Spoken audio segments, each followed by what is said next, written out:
श्री राम दोस्तों। आज मैं आपको एक ऐसा बात बताऊंगा जिसे सुन करके आप रामायण को काल्पनिक कहानी कहने वालों का आप हमेशा हमेशा के लिए मुंह बंद करवा सकते हैं। आपको पता ही होगा, रावण ने सीता जी का हरण पंचवटी नासिक में किया और उन्हें अपने पुष्पक विमान में हम्पी के रास्ते से श्रीलंका लेके गए। और यह सबसे ही आसान मार्ग था। अगर साइंटिफिक वे से मैप के अकॉर्डिंग देखें तो पंचवटी जो कि नासिक में है, इसके बाद हम्पी जो कि कर्नाटक में है, इसके बाद लेक पच्ची जो कि आंध्र प्रदेश में है, तीनों ही श्रीलंका जाने का सबसे ही आसान मार्ग पड़ता है। पर रावण को कैसे मालूम कि सबसे आसान मार्ग है? अगर ये एक प्रकार की काल्पनिक कहानी होती तो उसके बाद कुछ लोग कहेंगे कि यह एक वाल्मीकि जी के द्वारा लिखा हुआ महाकाव्य है, काल्पनिक कहानी है, वाल्मीकि जी ने लिख दिया होगा। तो मेरे दोस्तों, वाल्मीकि जी को कैसे मालूम कि यह एक ये रास्ते, तो वाल्मीकि जी को कैसे मालूम कि ये रास्ते बीच में पड़ते हैं? ये तो एक काल्पनिक कहानी थी। उनके पास तो कोई गूगल मैप था नहीं, तो कैसे उनको मालूम कि ये रास्ते बीच में पड़ते हैं? वो तो कोई भी जगह ले सकते थे, पंजाब का कई जगह, चाहे बंगाल का कोई जगह, पर उन्होंने यही जगह का क्यों लिया? क्योंकि यह इतिहास सत्य है।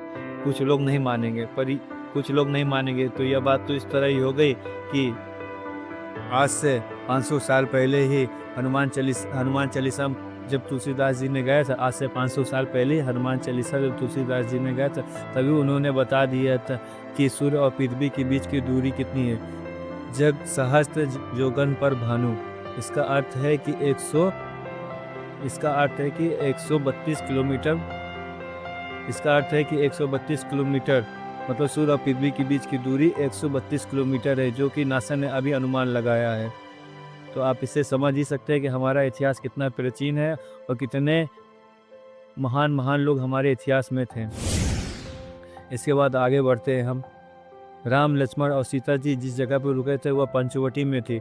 वहाँ पे एक राक्षसनी आई जो रावण की बहन शूर्पणखा थी।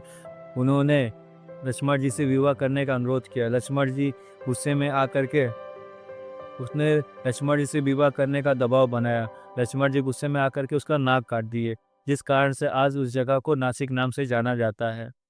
अब और हम आगे बढ़ते हैं।